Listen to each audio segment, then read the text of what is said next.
Yes, yes, yes. Mr. Raphael Dawkins with the Combat Radio. And we are live. I don't know. Do I even remember how to do this shiznix? Okay. Here we go. Oh, MJ makes me laugh, this shiznix. You know, in this life, you got to be cool. You got to keep your calm. You got to keep calm and composed. Okay. We'll get into that. We'll get into that in a second. I hope I remember the right buttons to hit. Okay. But I don't even know why I'm wearing the headphones. It's not even necessary because I'm not coming through the mic. I really have to sit down one day and get into that crapola. Why it ain't working. In comes the man like Fuzzy is here. The Iron Kong is up in the building, as is Philip Carl Roberts, and not to mention J Blues Radio. Okay, so as you know, I haven't really been doing many of these shiznicks recently. You know, kind of busy, working out the algorithms, working out what's best. And before I even tell you what we're talking about, you should have a clue. You should have a clue from the thumbnail. Let me take a sip of this soda water.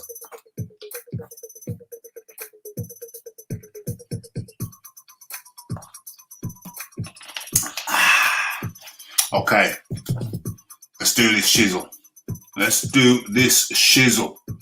Okay, let's have a look. Fury telling more porcupines. Oh my gosh, yes. Is that where we're going to start though? I think what's on my mind, we're going to talk about Fury a little bit later. But first and foremost, we're going to talk about let's action speak louder than words. There's a link in the chat. Let me distribute that. Dang. What am I doing? I've forgotten how to operate this thing. What's going on? Let me hit that. What am I doing? I've forgotten how to operate this thing. What's going on? Let me hit that. Okay, that's actually perfect. Bounce. Let's bring the music back in. That's good bounce. Where we at? Boom, boom, boom. And in comes the man like the Iron Kong. It's been hectic over here in the UK. We're going to talk about the football first. It made me sigh last night, and it made me sigh today. How you doing, Iron Kong? It's 86 degrees Fahrenheit here, Raphie. I'm a bit drizzly, but it's all right still. I don't mind the weather, you know what I mean? So yeah, it's kind of cool. Cool. It's all right. Jay Blues is talking about McGregor's peg leg. Have you seen McGregor? Right. Have you seen McGregor's peg leg? Yeah, he has the old pirate peg leg. You know what I'm saying? He a pirate Irishman. I never met a McPirate before, but let's go. No problem. Let's have it. It's everything's possible these days with travel where people are traveling around.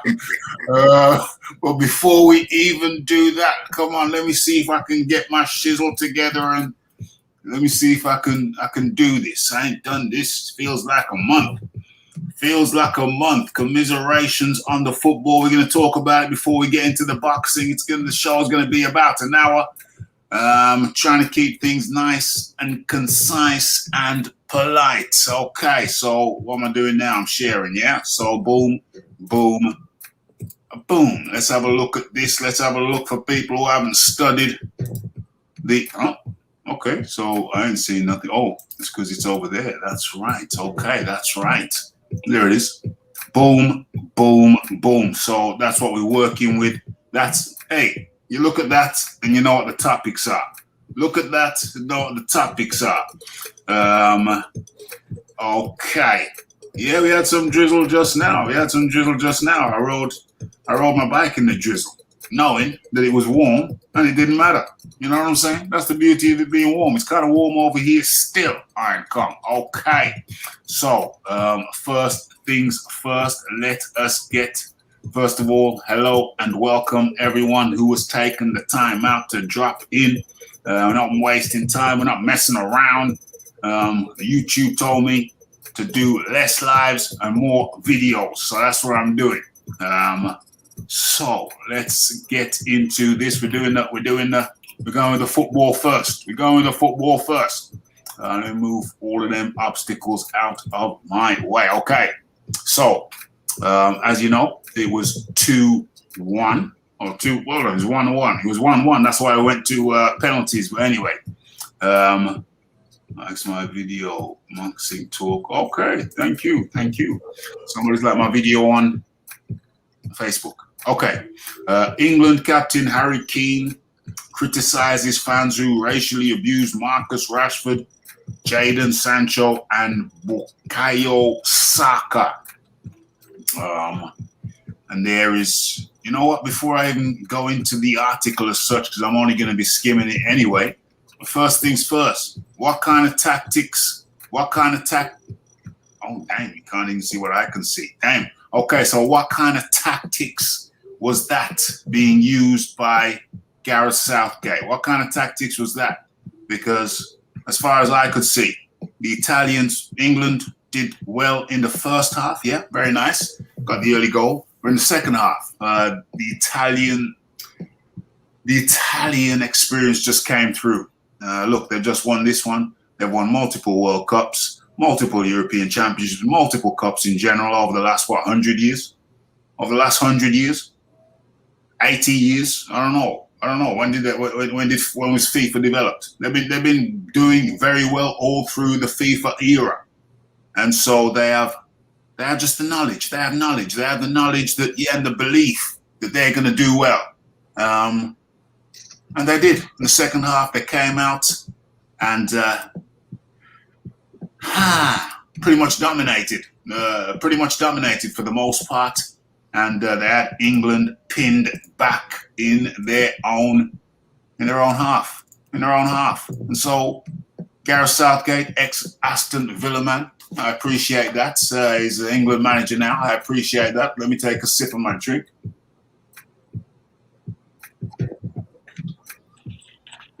I appreciate that. I appreciate his tactics throughout the tournament. But how the hell could it be? Could it be good to have Italy pressing England back in our own half? You needed people. You needed people up the wings, going up the wings. Yeah, definitely not forget about the center or even the center or whatever.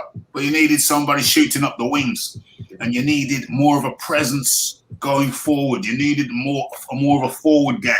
I understand that people were hanging back to keep things protected, but it's very hard to win that way.